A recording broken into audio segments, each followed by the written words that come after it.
Isang napakasarap at napakalupit na lutong apayaw mga boss, pinalatan.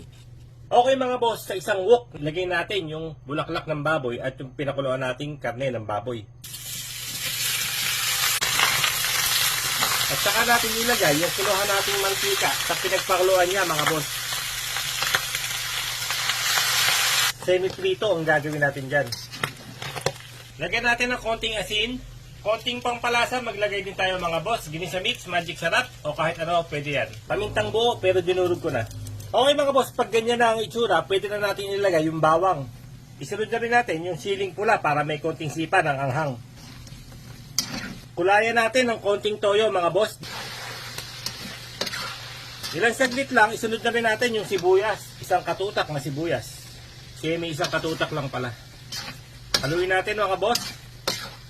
Makalipas ang ilang saglit lang din mga bossing, pwede na natin ilagay ang ating panghuli o pangpinaling sangkap. Ito rin ang pinaka main ingredient natin mga bossing. Dahon ng pumelo o dahon ng suha mga boss. Palat kung tawagin. Mas maraming dahon ng suha mga boss, mas okay. Lumipas ng ilang minuto, muli natin balikan ang ating niluluto.